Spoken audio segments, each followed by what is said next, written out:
भौतिक विज्ञान में जो भौतिक राशियाँ होती है वो दो तरह की होती हैं। एक भौतिक राशि होती है अदिश और दूसरी राशि होती है सदिश।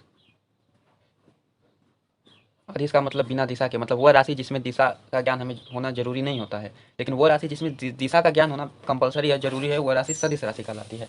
इसके लिए जैसे अदिश राशियाँ होती है जिनमें अदिश राशि का क्या होगा डेफिनेशन। आगे देख लेते हैं अदिश राशि का डेफिनेशन, क्योंकि बोर्ड में बहुत बार पूछता है कि अदिश राशि का डेफिनेशन क्या है।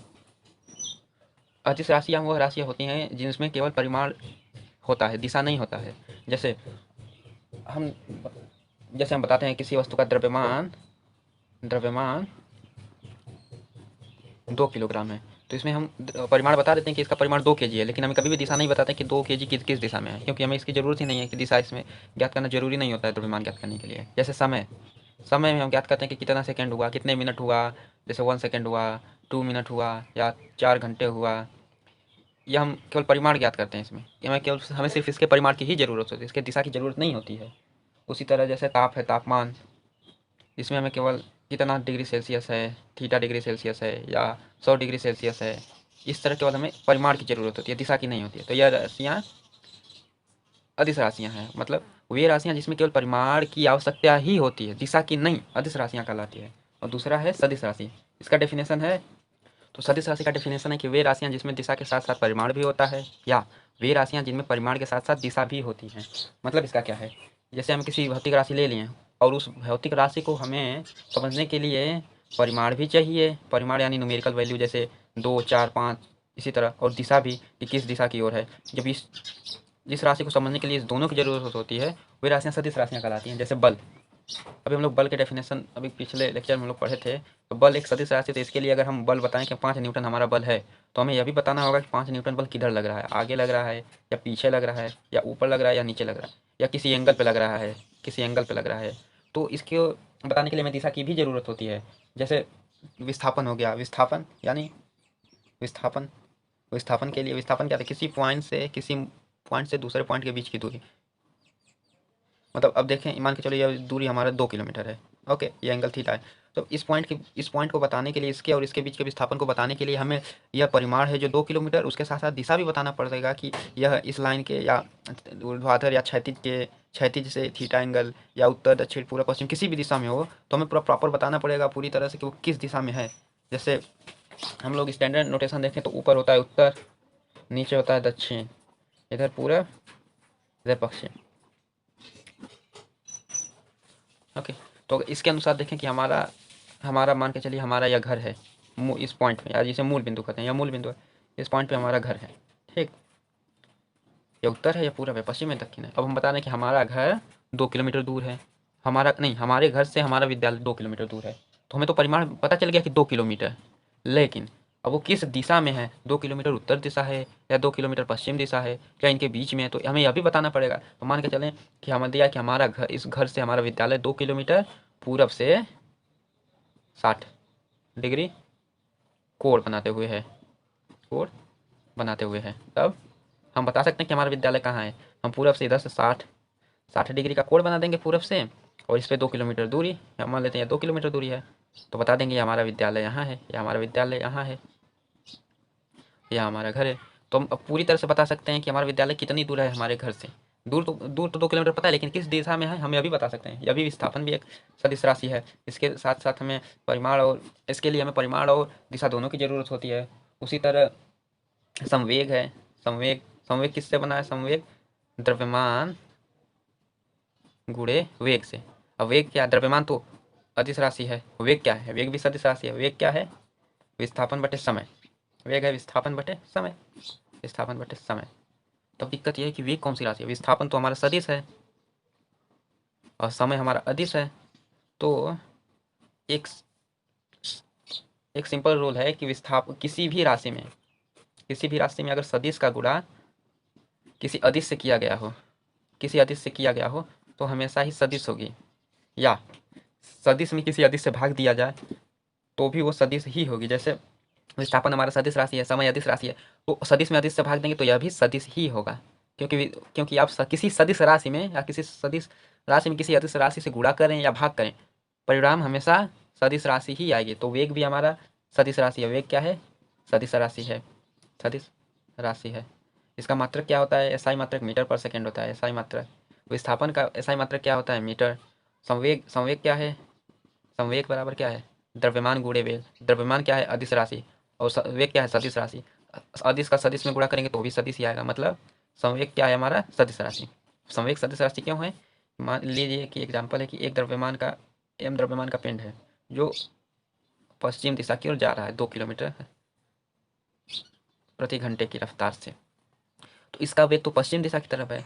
तो अगर हम इसके द्रव्यमान में इसके वेग से गुणा कर दें तो हमारा संवेग आ जाता है। तो इसका संवेग क्या आ गया? M into two. ओके। अगर यही दिया है कि ये अब प्रॉपर वैल्यू लेकर के 2 kg का द्रव्यमान है 5 मीटर पर सेकेंड की रफ्तार से पश्चिम पूरब दिशा की ओर जा रही है, तो इसका संवेग क्या होगा? तो इसका संवेग हो जाएगा 2 × 5 बराबर 10, यानी 10 किग्रा मीटर पर सेकेंड। यह एक सदिश राशि है। अब ये सदिश राशि है, लेकिन अब कोई भी राशि सदिश हो या अदिश हो तो हमें लिखना हो तो उसको रिप्रेजेंट कैसे करेंगे? बार बार हम लोग सदिश लिखें या अदिश लिखें, यह तो बहुत ही अच्छी बात नहीं है, क्योंकि हमें लिखने में बहुत ज़्यादा तकलीफ होगी कि बार बार हमें सदिश लिखना पड़ रहा है, अदिश लिखना पड़ रहा है। तो इसके लिए हमें एक सिंबॉलिक रिप्रेजेंटेशन होता है। जैसे मान के चलते हैं कोई राशि ए जो सदिश है और बी या अदिश है, तो हम क्या करते हैं, अब इसको इतना लिखने के बजाय में जो सदिश राशि है उसके ऊपर हम इसी तरह एक एरो बना देते हैं। जैसे एक लिया है, एक ए के ऊपर एरो, मतलब इसका मतलब है कि ये एक सदिश है, वेक्टर। सदिश को अंग्रेजी में वेक्टर भी कहते हैं, अदिश को स्केलर कहते हैं। बी को सिर्फ बी लिखते हैं, बी के ऊपर कुछ नहीं लिखते हैं, मतलब यह अदिश राशि है। अगर हमारे सामने दिया हो जेड वेक्टर, जेड के ऊपर तीर का निशान, मतलब यह एक सदिश राशि है। उसी तरह अब हम लोग पढ़ने जा रहे हैं आगे की सदिश सदिश सदिश के में ही हम आगे पढ़ने जा रहे हैं कि स्थिति में विस्थापन सदिश। स्थिति सदिश क्या होती है? विस्थापन सदिश क्या होता है? इस चीज़ को समझने के लिए सबसे पहले हमें कार्टेशियन प्लेन बना लेते हैं। निर्देशांक ज्यामिति में लोग पढ़ते हैं कार्तीय तल बना लेते हैं। कार्तीय तल यानी एक तरफ एक्स बना लेते हैं, एक तरफ वाई बना लेते हैं। ओके, ये हमारा ओरिजिन है, मूल बिंदु 0 0 0 0, ये हमारा मूल बिंदु है। मूल बिंदु इधर कोई पॉइंट पी है मान के चलते हैं, तो पी की स्थिति इस मूल बिंदु के सापेक्ष क्या होगा? पी की इस पी बिंदु की स्थिति मूल बिंदु के सापेक्ष ही इसकी स्थिति सदिश होगी। मतलब कि पी का स्थिति सदिश क्या होगा? पी का स्थिति सदिश पी का स्थिति सदिश क्या होगा? मान के चलते हैं पी वेक्टर। पी वेक्टर किस लिए? क्योंकि मूल बिंदु तो 0 0 जिस पॉइंट का है इसको रिप्रेजेंट कुछ भी कर सकते हैं, लेकिन पी वेक्टर रिप्रेजेंट करना आसान होता है, क्योंकि इससे हम समझ सकते हैं कि पी वेक्टर पॉइंट पी का स्थिति सदिश है। मान के चलते हैं कि सदिश पी वेक्टर है, तो पी वेक्टर है, लेकिन इसका अभी हम लोग पढ़ें कि हमें तो इसका परिमाण पता चल गया कि यहाँ से यहाँ के बीच की दूरी है, लेकिन दिशा क्या होगी? तो दिशा ज्ञात करने के लिए हम क्या करते हैं, एक एरो का निशान बना लेते हैं। तो एरो का निशान इसके ऊपर बना दिए, तो मतलब यह वेक्टर है। अब इस चीज़ को हम भी वेक्टर के रूप में प्रदर्शित कर सकते हैं। जैसे अब स्थिति सदिश ज्ञात करना है तो क्या करेंगे, मूल बिंदु यहाँ है, पॉइंट यहाँ है, तो हमारी स्थिति सदिश मूल बिंदु के सापेक्ष है, तो मतलब हमारा जो तीर होगा मूल बिंदु से शुरू होकर पी की तरफ जाएगा, यानी इधर। ये हमारा पी वेक्टर है। अब हमारा पी वेक्टर क्या आ गया? पी वेक्टर आ गया इस तरह, ये हमारा पी वेक्टर है। अब दूसरा पॉइंट है क्यू क्यू, तो इसका क्यू वेक्टर क्या होगा? इधर क्यू वेक्टर है, क्यू वेक्टर क्या होगा? इस तरह। ओके, तो अब हमें अभी हमने पढ़ा था कि P का स्थिति सदिश जो होती है ना, वो हमेशा मूल बिंदु के सापेक्ष होती है। अगर न दिया हो कोर्स, इसमें से P का मान दिया है, P का ही मान दिया कि P का ज्ञात करना है, Q का ज्ञात करना है। इसी तरह जब किसी एक सिंगल पोजीशन पे हमें निकालना रहता है तो वो मूल बिंदु के सापेक्ष ही होता है। तो हम लिख सकते हैं कि P का स्थिति सदिश मूल बिंदु के सापेक्ष कितना होगा? तो मूल बिंदु के सापेक्ष हमें ज्ञात करने के लिए क्या करेंगे, मूल बिंदु के सापेक्ष हमें ज्ञात करना है, तो इसे बोलते हैं, इतना लिखने के बजाय P का स्थिति सदिश मूल बिंदु के सापेक्ष, या लिखने में थोड़ा बड़ा है, इसको हम आसान भाषा में लिख देते हैं कि मूल बिंदु को हम लोग O से रिप्रेजेंट करते हैं, OP। इसका मतलब क्या है? OP इनके बीच की दूरी हमें पता चल गई, दूरी मिल गई, यानी परिमाण मिल गया। अब ऊपर एक वेक्टर का साइन दे दिया, मतलब ऊपर एक तीर दे दिया, मतलब एक सदिश है। मतलब यह जो स्थिति सदिश है O से स्टार्ट हो रही है, यहाँ O से स्टार्ट होकर P तक जा रही है, तो इसलिए सबसे पहले O आया है, फिर P आया है, OP वेक्टर। इतने बड़े वाक्य को हम सिर्फ इतने फॉर्म में लिख सकते हैं, छोटे से रूप में लिख सकते हैं। जैसे हमारे पास दे दिया एक सदिश R है, R का स्थिति सदिश, आर का स्थिति सदिश टी के सापेक्ष, टी के सापेक्ष, मतलब टी के सापेक्ष हमें आर का स्थिति सदिश ज्ञात करना है, तो इसको हम कैसे लिखेंगे, जिसके सापेक्ष लिखना है उसको पहले लिख लेंगे यानी टी, जिसका ज्ञात करना है उसको बाद में लिखते हैं टी आर, और स्थिति सदिश है तो उसके ऊपर हम एक एरो बना देंगे। हमारा आ गया इतना बड़ा। यही दिया हो कि एन का स्थिति सदिश, स्थिति सदिश ए के सापेक्ष, ए के सापेक्ष, तब हो जाएगा क्या जी, बिल्कुल सही। जो पहले जिसके सापेक्ष है उसको पहले लिखेंगे ए, जिसका निकालना है उसको बाद में लिखेंगे A N, A N vector के लिए हम ऊपर तीर बना देंगे ए एन वेक्टर। इसका क्या मतलब है, ए के सापेक्ष एन का स्थिति सदिश।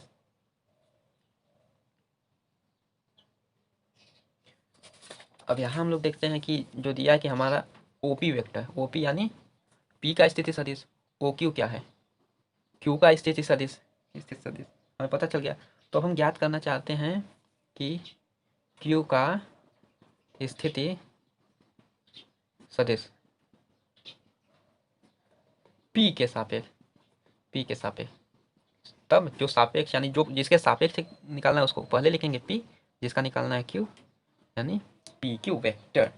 ओके, अब यहीं एक और फॉर्म देख लेते हैं क्या, कि इसी पुराने एग्जांपल को देखते हैं, या वाई या एक्स, यह है हमारा पी, इधर है क्यू, क्यू वो पहले जो इसकी जो दूरी थी Q P vector, P vector या क्यू वेक्टर, हम मान के चलते कोई परिमाण दे रहे हैं, जैसे P1 है R1 वेक्टर और Q वेक्टर है R2 वेक्टर। ओके, तो अब हम ये तो हमें पता चल गया इसका मूल बिंदु के सापेक्ष स्थिति सदिश, मूल बिंदु के सापेक्ष इसकी स्थिति सदिश है R1 वेक्टर, Q का है R2 वेक्टर। तो हम ज्ञात करना चाह रहे हैं कि Q का स्थिति सदिश, स्थिति सदिश, स्थिति सदिश P के सापेक्ष, P के सापेक्ष, ये तो हमें पता चल जाएगा कि जिसके सापेक्ष उसको पहले पी क्यू वेक्टर होगा, लेकिन ये आर के रूप में कैसे आएगा, तो उसको समझने से पहले हम देखते हैं कि मूल बिंदु के सापेक्ष पी का स्थिति सदिश, मतलब मूल बिंदु के सापेक्ष पी का स्थिति सदिश यानी ओ पी वेक्टर क्या होगा, पी का जो है यह R1 है, यह R2 है। ओके, पी का क्या है R1 वेक्टर, R1 वेक्टर, मूल बिंदु का क्या है, मूल बिंदु उसी पे है तो उसको शून्य वेक्टर बोल देते हैं, जीरो वेक्टर भी बोलते हैं, जैसे जीरो वेक्टर यानी R1 वेक्टर। क्यू का क्या है, ओ क्यू का R2 वेक्टर, क्योंकि जो पहले वाला रहता है उसको बाद में लिखते हैं, जैसे यहाँ दिया ना कि क्यू का स्थिति सदिश पी के सापेक्ष पी क्यू, उसी तरह पी का स्थिति सदिश ओ के सापेक्ष, तो हमारा आ गया ओ पी।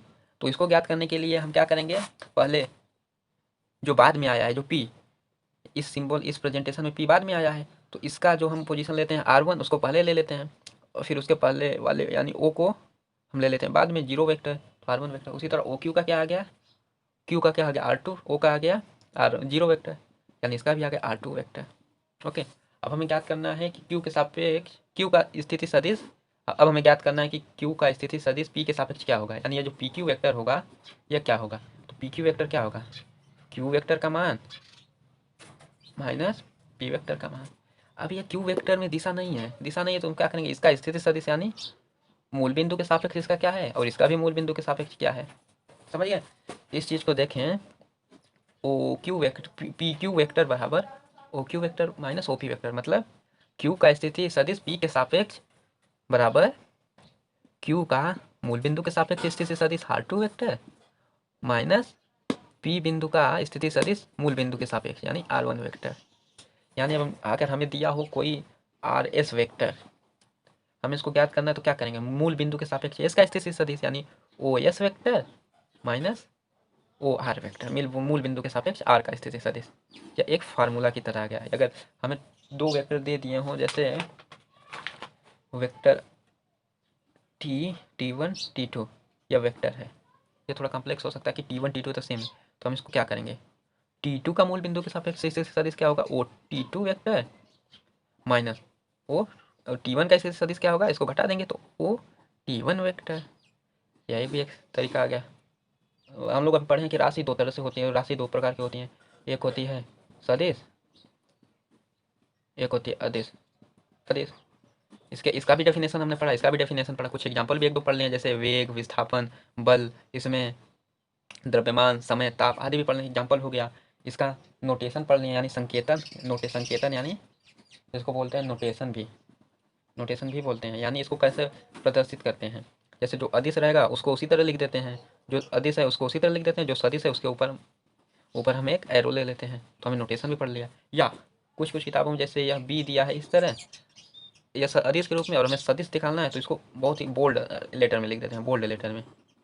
जैसे ये इस चीज़ में बी हमारा अदिश है, ए सदिश है, या बोल्ड लिखने से अच्छा है कि हम उसी तरह लिख के उस पर एक एरो दे दें, यह भी सदिश है, यह दोनों सेम है, हमने पढ़ लिया। अब देखते हैं कुछ वेक्टरों से संबंधित कुछ परिभाषाएं, वो होती क्या है। जैसे पहला है कि समान वेक्टर क्या होते हैं। समान वेक्टर तो समान वेक्टर क्या होते हैं। समान वेक्टर का मतलब होता है कि दो या दो से अधिक वेक्टर जिनके परिमाण समान हो, साथ ही साथ दिशा भी समान हो। मतलब ये कोई वेक्टर ए है, इधर ए वेक्टर, दिशा किधर है, इधर जिधर एरो जा रहा है, और कोई वेक्टर बी है जिसकी दिशा सेम है। मतलब इन दोनों वेक्टर की दिशा भी सेम है, परिमाण भी बराबर है, इस पॉइंट और इस पॉइंट के बीच की दूरी और इस पॉइंट और इस पॉइंट के बीच की दूरी यह भी बराबर है, तो यह समान वेक्टर है। जैसे अब यहाँ भी है कोई आ गई सी वेक्टर। अब देखते हैं कि ये जो ए वेक्टर और बी वेक्टर तो पैरेलल है, लेकिन सी वेक्टर थोड़ा सा झुका हुआ है इनकी तरफ, आगे जाके पैरेलल नहीं है, ये अभी भी पैरेलल नहीं है। मतलब ए वेक्टर बराबर बी वेक्टर, यानी ए वेक्टर और बी सदिश वेक्टर हैं। सदिश मतलब समान वेक्टर हैं, सदिश का मतलब ये होता है वेक्टर, ये दोनों समान वेक्टर हैं, लेकिन यह सी वेक्टर के बराबर नहीं है। समान वेक्टर जब नहीं है तो बराबर भी नहीं होंगे, यानी यह सी वेक्टर के बराबर नहीं है। ओके, अब दूसरा है विपरीत वेक्टर। विपरीत वेक्टर क्या होते हैं, जिनमें परिमाण तो हमारा समान ही रहता है ए वेक्टर के तरह, लेकिन जो दिशा होती है बस वह 180 डिग्री यानी उल्टी होती है। या इसका तीर इधर जा रहा है तो इसका तीर उल्टा जाएगा, यानी इधर जाएगा बी वेक्टर। तो इसको क्या लिख सकते हैं हम,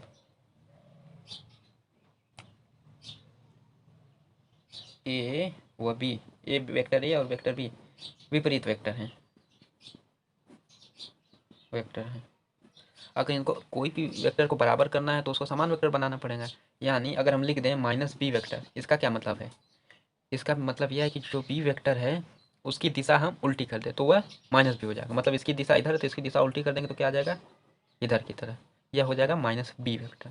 या माइनस ए वेक्टर क्या होगा, जो ए वेक्टर है उसकी दिशा उल्टी कर दें, यानी यह हमारा आ गया माइनस ए वेक्टर। तो अब हम क्या देखते हैं कि ए वेक्टर बराबर माइनस बी वेक्टर, या और माइनस ए वेक्टर बराबर बी वेक्टर।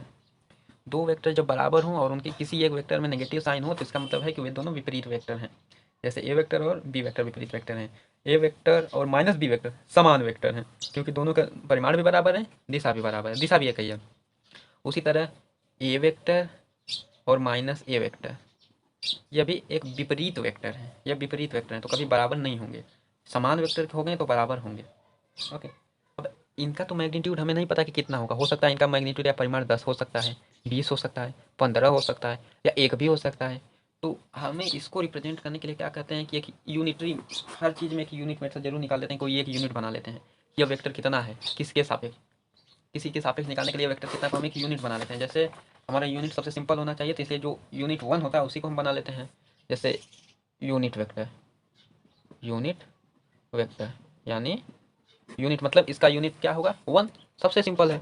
तो इसको एक अंक का है तो एकांक वेक्टर भी बोल सकते हैं, एकांक वेक्टर बोल देते हैं। एकांक वेक्टर क्या होता है, वे वेक्टर जिनकी केवल परिमाण जो होता है वह 1 होता है, बस वही एकांक वेक्टर होते हैं। जैसे कोई वेक्टर ए दिया हो, इसका परिमाण 1 है, तब यह हमारा एकांक वेक्टर है। और इस वेक्टर का परिमाण ज्ञात करने के लिए हमें क्या करना होता है, तो क्या करते हैं, सिंपली जो वेक्टर दिया है उसी के सामने 2 लाइन खींच देते हैं। तो इसका मतलब क्या है कि यह इस वेक्टर का परिमाण बता रहा है, दिशा नहीं बता रहा है, सिर्फ परिमाण बता रहा है। जैसे 5 न्यूटन फोर्स इधर लग रहा है, तो इसका मतलब क्या है कि यह सिर्फ हमें 5 न्यूटन ही बताएगा, दिशा नहीं बताएगा। इसका मतलब यह मॉड्यूलस का सिंबल भी होता है गणित में, लेकिन यहाँ यह यूनिट वेक्टर के लिए रिप्रेजेंट करता है। ओके, यह नहीं यूनिट नहीं, यह हमें बताता है मॉड्यूलस वेक्टर। मॉड्यूलस परिमाणिक परिमाण बताता है कि कितना है। जैसे अभी 5 न्यूटन इधर फोर्स लग रहा है तो बताता है सिर्फ 5 न्यूटन। इसका मतलब है कि बी वेक्टर का परिमाण कितना है। परिमाण मतलब न्यूमेरिकल वैल्यू, जैसे 10, 15। दिशा की जरूरत नहीं है। तो यह जो वेक्टर ए वेक्टर है इसका परिमाण 1 है, तो मतलब इसका परिमाण ए का परिमाण जो होगा 1 होगा। सिंपल। उसी तरह और जो यूनिट वेक्टर होता है उसको रिप्रेजेंट करने के लिए क्या करते हैं, इस तरह एक कैप बना देते हैं। इस तरह एक कैप बना लेते हैं, मतलब जो भी वेक्टर है अगर उसके ऊपर हम कैप लगा दें इस तरह, तो इसका मतलब होता है यह वेक्टर है, इसका जो परिमाण सिर्फ 1 है। जैसे हमारे सामने दिया कि कोई वेक्टर डी है, इसका मतलब क्या है, डी वेक्टर एक एकांक सदिश है, यूनिट वेक्टर है, जिसकी दिशा तो फिक्स है लेकिन जो परिमाण है वो सिर्फ 1 है। हमें दे दिया कोई वेक्टर सी जो है 10 न्यूटन वाला, 10 न्यूटन फोर्स की तरह इधर की तरह, तो हमें इसका यूनिट वेक्टर यानी एकांक वेक्टर निकालना है। तो हम क्या करेंगे, तो अभी हम लोग पढ़े पहले इसको 10 न्यूटन है तो इसका जो परिमाण है उसी से भाग दे देंगे। तो अगर हम 10 से भाग दे दें तो 1 न्यूटन आ जाएगा। हमारा परिमाण मिल गया 1 न्यूटन, यानी एक परिमाण मिल गया, यूनिट वेक्टर बन गया। तो यह इसको हम बदल सकते हैं यूनिट वेक्टर में। उसके लिए क्या करेंगे कि जो वेक्टर है सी वेक्टर, उसका एकांक वेक्टर ज्ञात करना है। तो एकांक वेक्टर ये आ गया, उसमें मॉड्यूलस इसका कितना होगा सी, यानी C vector C cap is equal to C vector upon C. मतलब क्या है, अभी बोले यह एकांक सदिश है। एकांक सदिश का मतलब जिसका परिमाण 1 हो लेकिन दिशा होनी चाहिए। सदिश है तो दिशा जरूर होगी। तो अभी पढ़े कि सी वेक्टर कितना है 10 न्यूटन फोर्स इधर की तरफ। ओके, और ये अदिश परिमाण कितना है सिर्फ 10। अगर इसमें भाग भी दे देंगे तो क्या आ जाएगा 1 न्यूटन, दिशा तो वही रहेगी इधर। जब सी कैप का हमें मान पता चल गया 1 न्यूटन। उसी तरह हमें दे दिया है 20 न्यूटन।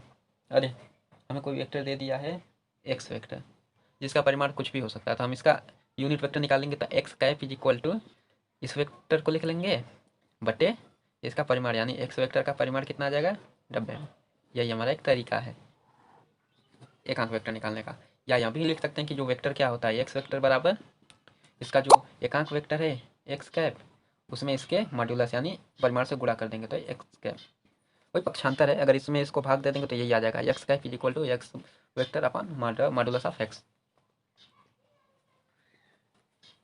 अब आ गया हमारा आ गया तीसरा वेक्टर, चौथा वेक्टर लंब कोणीय एकांक वेक्टर, यानी लंब कोणीय एकांक वेक्टर। लंब कोणीय है मतलब जिसके भी वे वेक्टर जिनके बीच का कोण लंब यानी 90 डिग्री हो तो लंब कोणीय वेक्टर होते हैं। इसको अंग्रेजी में बोलते हैं orthogonal unit vector. Orthogonal unit vector. लंब कोणीय सदिश क्या होता है, वे सदिश जिनके बीच का एंगल 90 डिग्री होता है। तो हम लोग क्या करते हैं, सबसे आसान तरीका 90 वाला, या हमारा एक्स है या वाई है, इनके बीच का एंगल 90 डिग्री है। ओके, हम एक जेड भी ले लेते हैं, ये हमारे जेड है, इनके बीच का भी एंगल 90 डिग्री, इसके बीच का भी एंगल 90 डिग्री। हमें तीन ऐसे दिशा मिल गई जो एक दूसरे से 90 डिग्री हैं। तो हम लोग क्या करते हैं, जो यक्स अक्ष की दिशा में हो वेक्टर हम उसे आई से रिप्रेजेंट करते हैं। लंबकोणी एकांक वेक्टर तो हम कैप लगा देंगे, एकांक वेक्टर के लिए कैप लगाते हैं। जो वाई की दिशा में है उसे हम जे रिप्रेजेंट करते हैं जे से, और जो जेड की तरफ है उसे हम के से रिप्रेजेंट करते हैं। मतलब आई वेक्टर, जे वेक्टर और के वेक्टर, यह यूनिट वेक्टर है। क्यों, अभी दिया यूनिट वेक्टर ऑर्थोगोनल है, लंबकोणीय है, मतलब इनके बीच का एंगल 90 डिग्री है। तो इनका परिमाण एक दूसरे के बराबर होगा, 1 के बराबर होगा। और एकांक वेक्टर तो इनका परिमाण 1 होगा। तो परिमाण एक आई यानी जो एक्स अक्ष की दिशा में एकांक वेक्टर है उसका परिमाण आई कैप बराबर जे कैप बराबर के कैप। क्यों, क्योंकि इसका परिमाण भी 1 है, इसका परिमाण भी 1 है, इसका परिमाण भी 1 है। तो एक बराबर एक बराबर एक या बराबर है। मतलब जो लंबकोणीय एकांक वेक्टर होते हैं आई कैप बराबर जे कैप बराबर के कैप। इस के कैप का मतलब क्या है कि एकांक वेक्टर है। इसका उपयोग क्या किस काम में होता है, माने कोई वेक्टर है जिसकी दिशा धनात्मक एक्स अक्ष में कितना है, दिशा तो हमें पता चल गया धनात्मक एक एक्स अक्ष, तो इसका धनात्मक एक्स अक्ष में इसका मात्रक कितना है 10 यूनिट, और ऋणात्मक एक्स में कितना है, तो ऋणात्मक एक्स में कितना होगा। हमें दिशा बदल दी है तो दिशा बदलने के लिए कितना करते हैं, सिर्फ माइनस से गुणा कर देते हैं। तो -10 यूनिट या दिशा भी दिया है तो हम लोग क्या करते हैं, जो एक्स अक्ष में एकांक सदिश होता है उसका यूज कर लेते हैं आई कैप। इसका आ जाएगा 10 आई कैप। धनात्मक एक्स में धनात्मक एक्स अक्ष में किसी 10 मात्रक का वेक्टर, किसी वेक्टर का रिप्रेजेंटेशन क्या हो जाएगा, 10 यूनिट वेक्टर।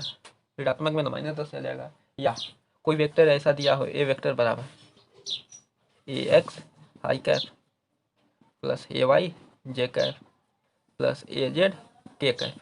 इसका मतलब क्या है, ये कोई वेक्टर है इस तरह, ये वेक्टर जो इस तरह बना लिया है, इसका एक्स एच पे इतना है, वाई एच पे इतना है और जेड एच पे इतना है, तो इसको अलग अलग लिख दिया गया है।